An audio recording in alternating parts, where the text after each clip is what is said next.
Bueno, esta es una respuesta frente a la encuesta de los prototipos, del prototipo que me montaron, que me mostró el grupo para Expinturas.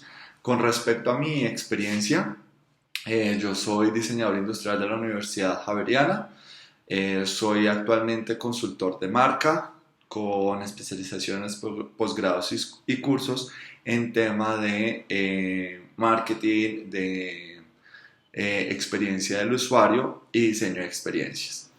El, bueno, ¿Qué más? Bueno, soy consultor hace más de 8 años en temas de marca y conectado a esto soy consultor de marca digital. Entonces, ¿cómo podemos brindar experiencias digitales en procesos de compra de omnicanalidad?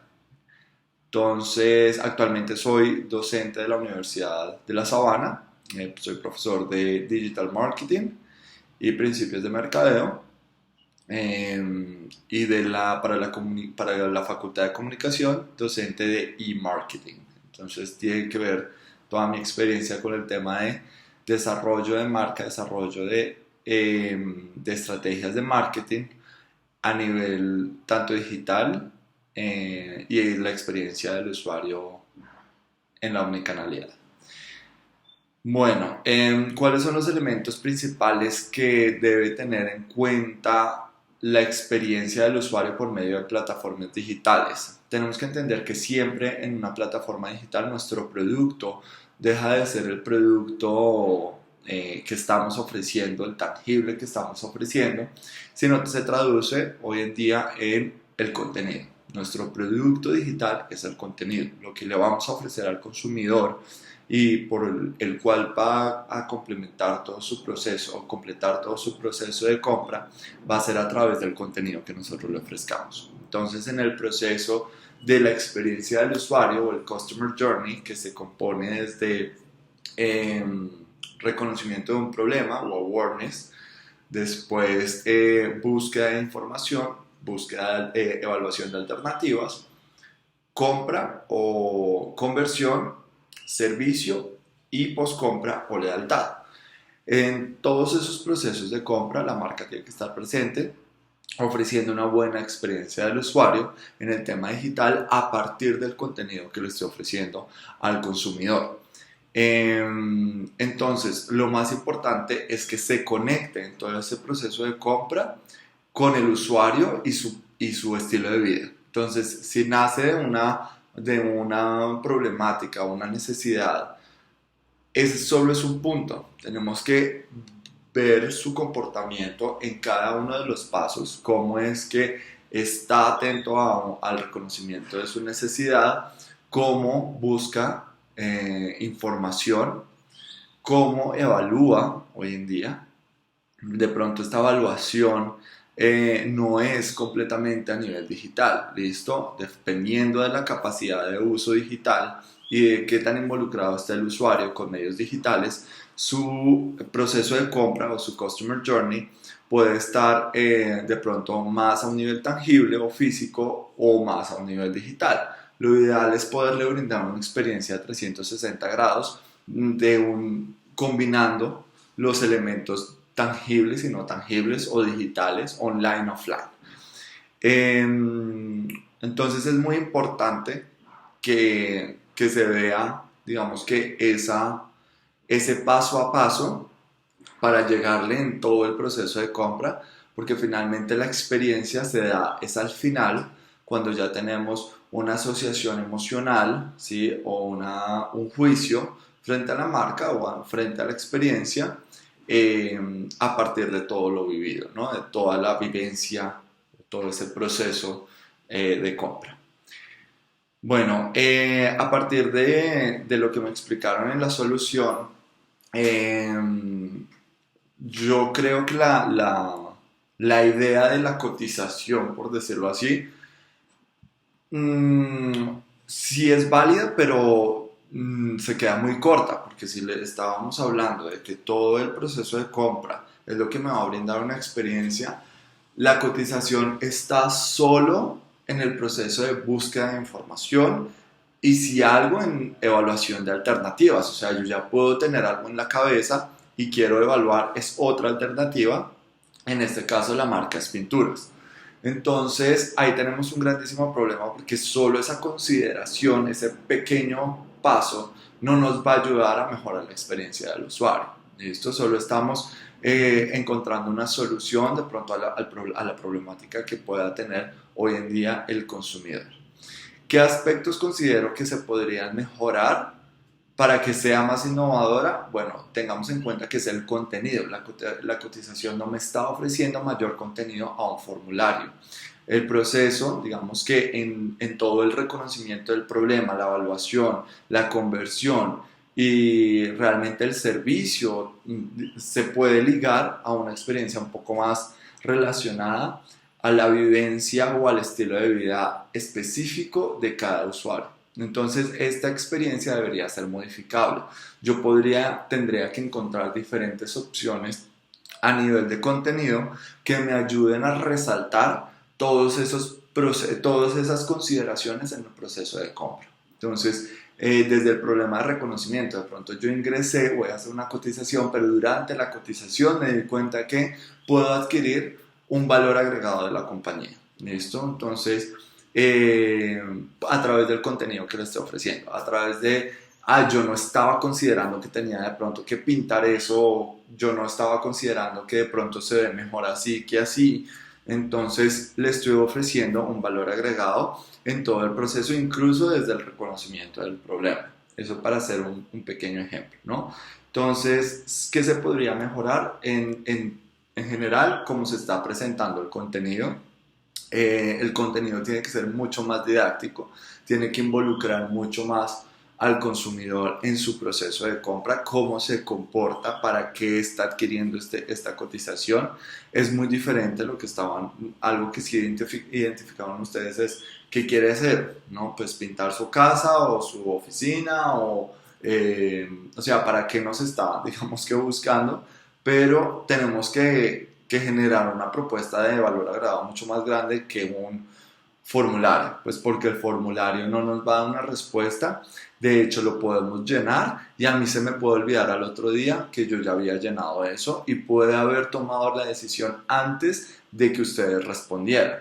Entonces tiene que ser inmediata la respuesta, tiene que ser casi como cuando vamos a un sitio y nos está atendiendo una persona. Digamos que las limitantes de una plataforma digital siempre va a ser la pantalla, o sea, tú aquí, ustedes allá, o tú aquí, yo allá, o viceversa, y vamos a tener unas limitantes de interacción, ¿no? O sea, todavía la pantalla no nos suelta olores o experiencias o momentos, o sea, es muy diferente, es muy difícil a veces generar emocionalidad a través de la pantalla, pero precisamente esa es la innovación que deberíamos tomar, y es cómo yo le puedo dar un contenido con el cual se sienta identificado y genere una conexión para realmente seguir todo ese proceso de compra hasta el punto de que diga, yo quiero, son unos expertos, yo quiero esto, se acomoda, listo, el usuario se va a acomodar a la propuesta si ésta le brinda un valor o una satisfacción de sus expectativas, más allá de cuánto es su presupuesto. ¿Listo? Porque el presupuesto del usuario a veces va a ser muy reducido y si no podemos ofrecerle una solución vamos a tener un problema, ¿no? Entonces lo ideal es brindarle, digamos que todas las opciones para que él mismo haga su cotización, por decirlo así, el usuario pueda generar su mismo, pueda agregarle el mismo valor a la oferta que le va a presentar la compañía. ¿Qué elementos considera que hace falta tener en cuenta de la propuesta? Como ya lo había nombrado, ese proceso de compra tiene que estar vinculado al estilo de vida de la persona, tiene que estar vinculado a cada momento de la verdad, cómo me está encontrando y finalmente cómo me está evaluando, porque si me está evaluando simplemente por una respuesta de un PDF que yo le envío online, pues no estamos teniendo ningún valor agregado, ¿no? Eso lo hace todo el mundo hoy en día, entonces no me está dando ninguna respuesta, ningún valor agregado como tal. Debería estar conectando los diferentes usuarios, incluso a la plataforma, porque la primera pregunta que se me viene es ¿cómo llega la persona a esta plataforma? Poniendo www.espinturas.com, imposible. O sea, tenemos que saber que hoy en día hay millones de plataformas, de sitios web, de empresas que ofrecen de pronto el mismo servicio, entre comillas, ofrece el mismo servicio y por eso nos tenemos que diferenciar de cómo estamos agregando el valor. Entonces, lo primordial es tener en cuenta cómo nos va a alcanzar, después qué interacción va a tener con nuestra plataforma para generar un envío de pronto de un formulario en caso tal o de un request y cómo después sigue y se engancha, sigue consumiendo lo que nosotros le estamos ofreciendo a través de la plataforma digital. Y ya para finalizar, eh, ¿cuáles creo que son los aspectos acertados? Bueno, los había nombrado un poco, me parece que identifican un poco el valor de que hay diferentes situaciones de compra, ¿sí? Una cosa es hogar, otra cosa es oficina, otra cosa es de pronto un proyecto, y que tiene que ser, por decirlo así, customizable, personalizable esa cotización. Eso creo que lo tienen claro. Y deberían trabajarles a eso. Digamos que deberían mejorar el prototipo a partir de ese aspecto personalizado y tienen que aún más, digamos que incentivar a la interacción y al envío de pronto de lo que pueda llegar a ser el formulario o una alternativa de formularios, que no tiene que ser un formulario porque hoy en día la empresa ya tiene un botón interactivo que dice cotiza ya y ya tiene un formulario simplemente que puedo explicar con mis palabras. Entonces ustedes incluso le están restringiendo la expresión del consumidor para que exprese con sus propias palabras sus necesidades básicas o sus necesidades frente a la compra. Entonces no deberían restringir, deberían al contrario abrirle las opciones para que pueda personalizar su experiencia con la marca. Entonces, espero que haya sido súper claro y les haya podido colaborar desde mi punto de vista como profesional en marketing y experiencia del consumidor. Que tengan un feliz día. Chao. Aquí nos encontramos con Alejandro Salgado. Entonces vamos a comenzar con la primera pregunta. Dice que relates brevemente tu trayectoria y experiencia en las áreas afines con experiencia de usuario, investigación del consumidor, marketing y entre otros. Bueno, yo tengo más de 12 años de experiencia en el estudio del consumidor. Tengo 3 empresas en 3 países distintos que trabajan este tipo de temas. He trabajado en 19 países distintos del mundo, incluyendo Asia, Europa, Norteamérica y Latinoamérica en el estudio del consumidor. Y en la parte de experiencia de usuario he trabajado con marcas como por ejemplo El Tiempo, Deezer y múltiples marcas en el Reino Unido y en la región latinoamericana como relacionadas con esto, tanto en lo que es desarrollo de plataformas, personalización, detección de algoritmos, analítica, y eso digamos que me ha dado como cierta experiencia en esto también. Tengo un doctorado en psicología experimental de la Universidad de Oxford y también soy profesor asociado a la Universidad de La Sabana, soy miembro del Center for Multisensory Marketing del BI Norwegian Business School y asociado de investigación del Crossmode Research Lab de la Universidad de Oxford. Listo, perfecto. La segunda, ¿cuáles cree que son los elementos principales que hay que tener en cuenta en la experiencia de usuario por medio de plataformas digitales? ¿Me lo repites otra vez un Sí, momento? dale. ¿Cuáles cree que son los elementos principales que hay que tener en cuenta en la experiencia de usuario por medio de las plataformas digitales? Pues obviamente eso varía mucho de acuerdo al tipo de plataforma y el tipo de experiencia, pero hay unas reglas como estructurales, sin importar como la plataforma. Y una de esas es lo que se llama effort to go, que es qué tanto esfuerzo o qué tantos clics, qué tanto tiene que pensar, qué tanto tiene que entender una persona antes de poder cumplir su objetivo en la plataforma. Entonces, pues obviamente, entre menos esfuerzo se necesite para llegar al resultado, más efectiva va a ser la experiencia de usuario dentro de la plataforma. Entonces, uno puede comparar un banco colombiano, cualquiera, que todos son igual de malos, con Amazon. Entonces, yo en Amazon alcanzo a hacer mi login en 2 clics o en uno, siquiera, y puedo comprar en 3 clics o incluso en uno. El effort to go es bajísimo. Que sea práctico. Exactamente, versus digamos un banco en donde me toca poner un login, después pongo otro, después me toca meter, tengo que hacer una clave de verificación, en fin, muchas cosas. Claro que es por seguridad, que muchas cosas, pero pues el punto es que desde el punto de vista de usabilidad pues no son tan buenos. Y que obviamente, digamos, si ustedes ponen la sucursal virtual de Bancolombia y uno tiene que hacer clic y ahora la cambiaron, entonces le toca hacer un drag, escoger cuáles de las sucursales que quiero y después hay que escuchar otro clic. Entonces incrementarme un clic más en todo el proceso que no era necesario incrementar, pero pues allá ellos. Entonces eso como que le abandona la idea un poco como de eso que se llama effort to go.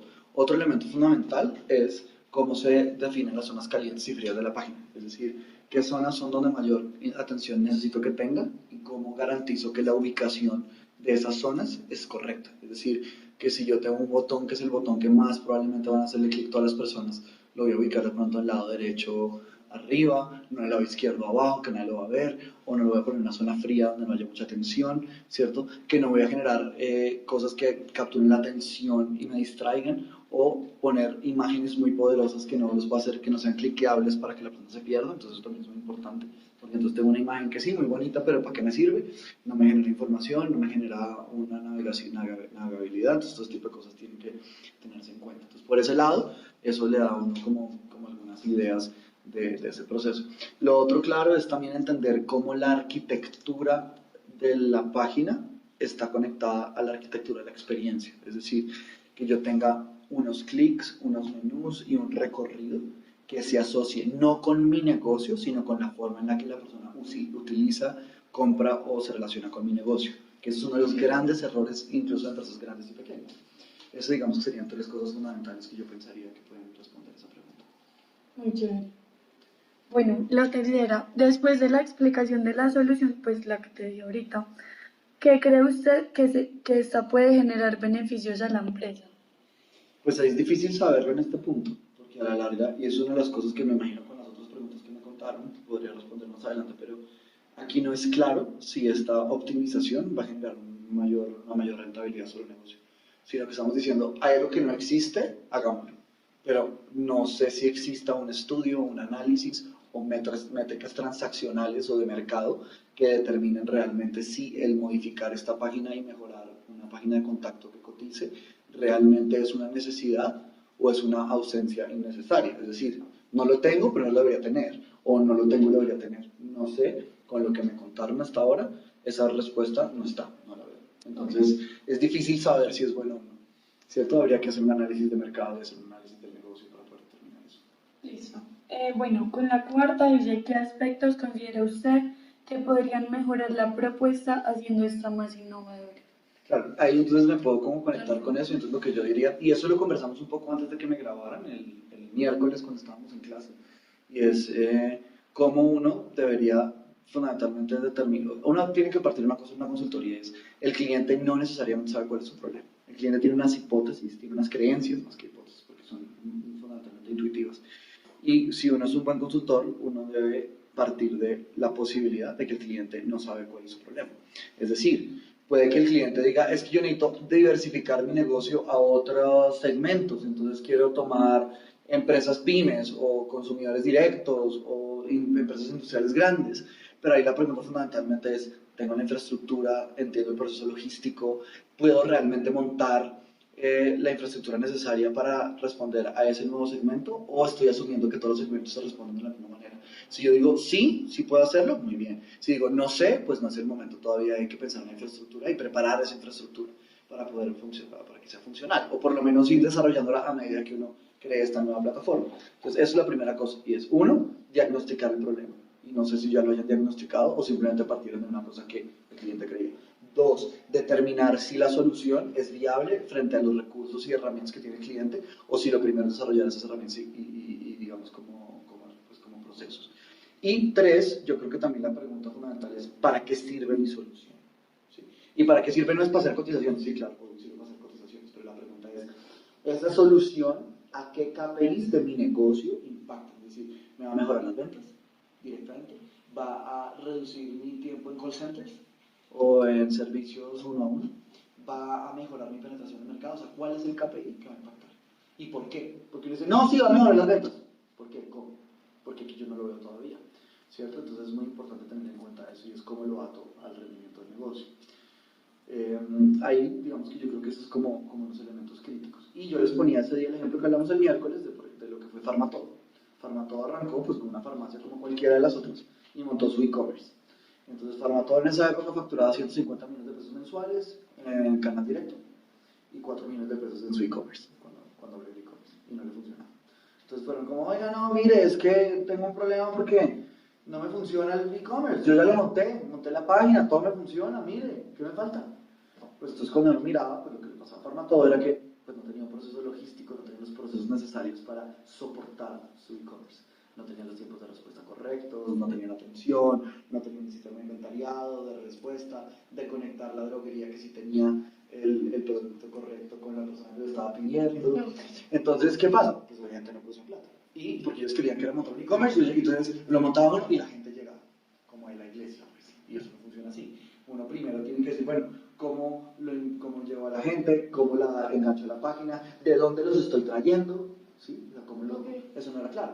Entonces, una vez entienden eso y desarrollan la estrategia, pasan de facturar 4 millones de pesos a el siguiente 6 meses, creo que sí, facturar 150 millones de pesos. Todavía no era tanto, pero mejor, para que hoy más o menos el canal de e-commerce factura lo que facturaba el canal directo mensual antes. Eso es una monstruosidad. Entonces, el tema aquí es, el cliente creía que tenía un problema. No tengo un e-commerce, entonces lo monto. No le funciona, pero el cliente no diagnosticó el problema en su totalidad y no encontró cuáles son los elementos necesarios para montar un e-commerce. Y como que las preguntas de que como cuando yo. Exacto, entonces el cliente tenía una creencia, que montar un e-commerce era montar una página web en la que no pudiera hacer pedidos. Eso es una creencia, pero no es la realidad. Y el consultor tiene que poder determinar qué tanto la creencia del cliente corresponde a la realidad y qué tanto la creencia del cliente corresponde a un problema real del negocio o a una necesidad ficticia que el cliente tiene. Esa sería mi recomendación más importante para ellos frente a este desarrollo de la plataforma de cotizaciones. Y es, esto es una cosa que viene del cliente y es una cosa que el cliente tiene medida, o es una creencia que tienen ellos como consultores y es una creencia medida, o es simplemente una intuición del cliente o de ellos, pero que no ha sido determinada correctamente. Y si es cierto, sí, hay que crear la plataforma, listo. ¿Qué se necesita para crear una plataforma de cotizaciones exitosa que le pegue un KPI? Esa es la pregunta que ellos tendrían que responder para llegar allá. Creo que eso más o menos responde eso. No, yo creo que con eso respondiste las últimas tres. Ok. Sí, no, yo creo que con esto finaliza la entrevista. Pues ojalá les sirva, me alegra mucho y un abrazo. Bye. Bueno, gracias Alejo. Bueno, en mi trayectoria como diseñador UX y UI em, se basa en bastantes aspectos. Uno, pues digamos, en una parte más de UI, que es todo el tema del branding, de desarrollo, creación de marca, cómo las personas digitalmente van a recibir estos productos por un pues rol más visual de qué es lo que le llama la atención a la persona, cómo logramos que el consumidor final vea esa intención que tiene la marca. Esto es una fase de UI que es que nos encargamos también nosotros de ver qué experiencia va a tener el usuario en una navegación de página web, en la lectura de una marca como tal, que ya pues, se denomina branding, donde toda la marca va a reflejarte lo que nosotros queremos pues, mostrarle a las personas.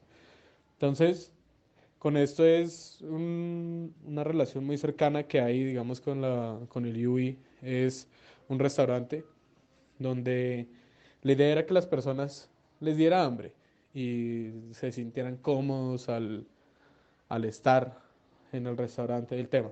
Ahí se combina UI y UX. ¿Por qué el UI? Porque la imagen como tal del restaurante, que tú ves el logo, que ves el eslogan, todo el naming, todo lo que juega, en sí te da hambre, te dan ganas de conocer este restaurante, de ver qué hay en ese restaurante. Y con un rol más UX encontramos cómo vas a sentir esa comodidad en el restaurante.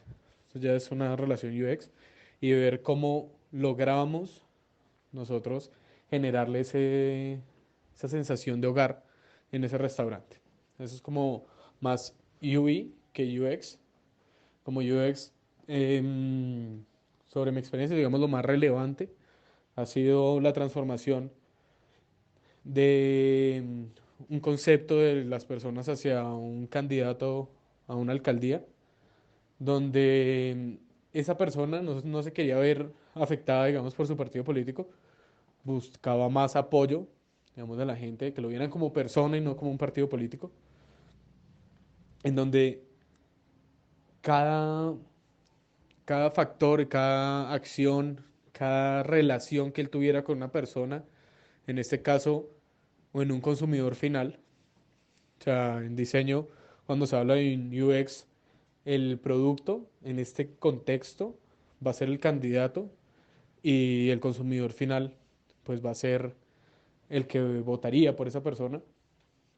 Eh, con este candidato lo que busqué era generar esa nueva experiencia de las personas para que lo vieran a él como un ser humano, no que lo vieran como un simple peón de ese partido político, donde juega un montón de factores, como la programación neurolingüística, todos los discursos, todos sus ideales del programa de gobierno, todo lo que va a implementar.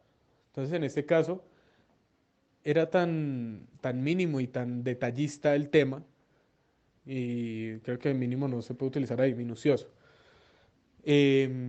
donde nosotros veíamos hasta la forma en la que él manejaba. Entonces, en ese orden de ideas, lo que se buscó con este proyecto era empezar a mostrarle a las personas que también él es una persona del común y corriente, que un partido político en sí no lo enmarca y que logran empezar a ver un cambio en esa persona desde su misma postura. Por eso la programación neurolingüística es súper importante en el UX, porque tú empiezas a proyectar todo lo que quieres. Cuando se trata con una persona, con un producto, porque en este caso la persona, el candidato, es un producto para nosotros.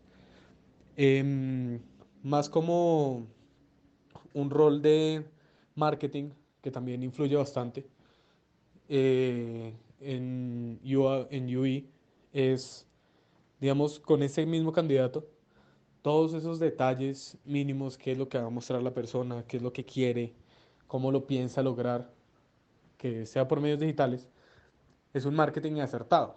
¿Por qué es un marketing acertado? Porque esas estrategias se utilizan para mostrar la verdad a la gente de una forma más viral, más masiva. Entonces, se buscan estrategias, ya implementación y de difusión por estos medios digitales, que en este orden, pues en este contexto, es, pues claramente lo más importante es Twitter y Facebook, porque son para personas, pues, que encuentran este tipo de core en estas redes sociales. Claro que pues en Instagram no se encuentra tanta política. Entonces, digamos, como, como esos factores relevantes sobre mi trayectoria y experiencia en estas áreas, es lo que te podría decir. Bueno, en este caso toca tener en cuenta tres pilares. Uno, el ideal del producto, consumidor final, pues el usuario, y el tipo de lenguaje o comunicación que se va a utilizar con ese producto. ¿Qué pasa con las plataformas digitales? Eh, para plataformas digitales, un lanzamiento de producto es bastante complicado. Tú puedes utilizar eso en diferentes tipos de producto. Entonces, no sé, te pongo ejemplos claros como algo que esté en auge ahorita como los vaporizadores. Actualmente los vaporizadores no hacen un lanzamiento de producto como tal físico, porque para ellos no es viable. Ha sido un tema más viral porque se han apoyado pues de sus mismos usuarios que tienen más, digamos, aciertos al ver la experiencia que tiene el usuario con su producto. Entonces ellos empiezan a hacer, son campañas de expectativa, mostrando que van a lanzar un nuevo producto. Entonces, digamos, no es tanta la expectativa, sino es más la demora en hacer llegar el producto al lugar donde se está reflejando. Entonces, te pongo un caso claro. Hay una marca de estos que es Geek Vape, lanzan un producto en su zona, eso es en Asia, lanzan en todo Asia. Para que llegue a Latinoamérica son más o menos 3 meses. Entonces, mientras hacen todo eso, esos 3 meses para Asia, pues ya tuvieron el producto. pero para Latinoamérica son 3 meses de campaña de expectativa, donde ellos están mostrando cómo funciona ese producto, qué tan bueno es, qué beneficios trae, qué no trae. Entonces empezar a ver todos esos pros y contras de ese producto que busca la persona encontrar en ese mismo. Eso para una plataforma digital. Ya si estamos hablando de un lanzamiento, de una experiencia del usuario, porque, digamos, ahí vamos a tener un paralelo. La experiencia que va a tener el usuario en una plataforma digital es de ansiedad, es de impotencia, porque no puede tenerlo, no lo tiene al alcance, simplemente se tiene que dejar llevar por lo visual. Entonces va a generar una expectativa muy alta y va a generar unas como ganas de encontrar este producto donde sea. Entonces la mayoría de las personas no se aguantan y lo mandan traer. Eso es muy bueno porque genera esa ansiedad en la persona de tener ese producto ya mismo.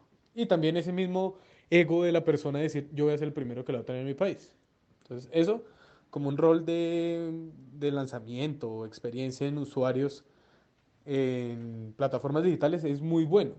Pero ya cuando se habla de un tema ya de un lanzamiento físico, digamos que esto puede ser más de una línea, una gama automotriz, cuando Mercedes, BMW, Maserati te hace un lanzamiento de un concept o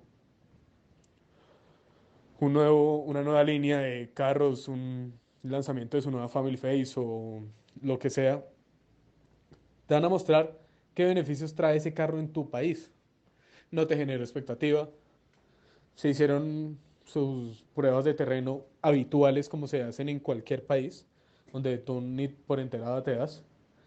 Pero cuando hacen ese lanzamiento, a la persona lo único que le interesa es ver qué beneficios trae en mi país ese carro.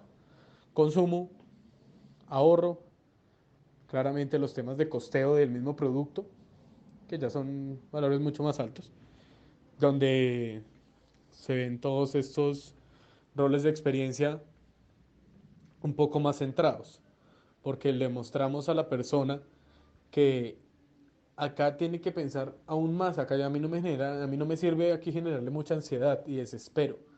Aquí lo que me interesa es generarle la cordura necesaria para que tome el riesgo de entrar a mi auto, ¿no?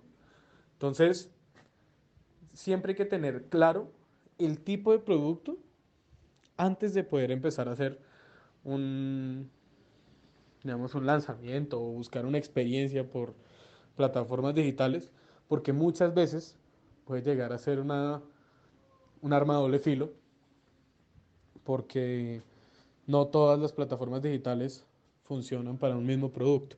Entonces toca ver el tipo de lenguaje, toca ver el consumidor final y pues toca ver el ideal del producto. Bueno, la idea no es descabellada.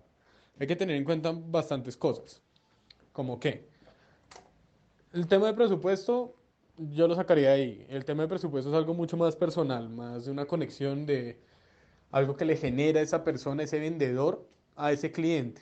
Porque cuando tú vas a comprar pintura, por lo general te dejas guiar de esa persona que le estás diciendo, oiga, voy a pintar mi casa, ¿usted qué pintura me sugiere? Entonces, hay que tener claro varios factores. Es ponerle uno en ese cotizador en línea. ¿Qué tipo de producto va a pintar? Sea vivienda, sea local, sea para lo que sea, para que ese mismo cotizador virtual a uno le dé la solución de que si voy a pintar una bodega, no me va a pasar un galón de pintura tipo uno, que eso es un vinilo básico que se utiliza en las casas, sino que me mande de una vez una pintura industrial, de alto tráfico, donde no vaya a tener problemas con la seguridad y salud en el trabajo, que es ideal. Entonces, ver eso, el tipo de producto que se va a pintar. Dos, ver qué tamaño tiene la pared o en sí el local que va a pintar, para que muestren también qué clase de ahorro y alcance tiene un galón de pintura, porque eso es lo que buscan las personas.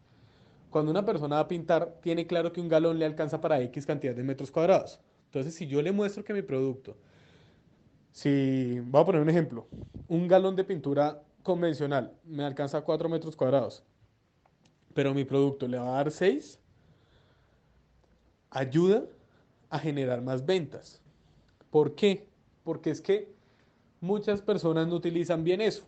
Entonces, claramente en ese momento en el que ya voy a decirles por qué no usan bien eso, eh, cuando uno va a comprar un galón de pintura, se preocupa es por los metros cuadrados y cuánto le alcanza el galón, ¿no? Entonces, ahí eso es lo importante, tener claro ese rol de metros cuadrados, el tipo de producto que se va a utilizar.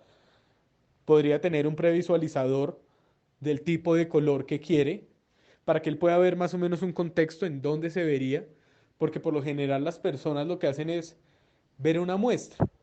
Entonces con esa muestra la persona se da una idea de cómo puede funcionar. Si hay una pared en blanco, se puede dar una idea más o menos de cómo podría funcionar. Otro rol importante es darle esa libertad a la persona de que busque un color que quiera él exacto. Entonces puede estar una paleta de color completa, dice yo quiero un poquito de este color, un poquito de este color, un poquito de este color. Se hace, claramente se incrementa un poco el costo, digamos que por prepararle la pintura o lo que sea, pero va a tener un color que esa persona quería y la vio digital. Al momento de tener esa pintura en un código digital, es más fácil para la persona. ¿Por qué? Porque tienes un código, tienes un computador, obligadísimo que va a tener un computador esa persona, donde va a poder cerciorarse si el color sí es exacto o no y pues sabe qué colores componen ese color que escogió el cliente. Voy a lo de la pintura. En el momento que se saque la cotización, digamos, pide un producto base para un apartamento de 10 metros cuadrados. Entonces, hay disclaimers.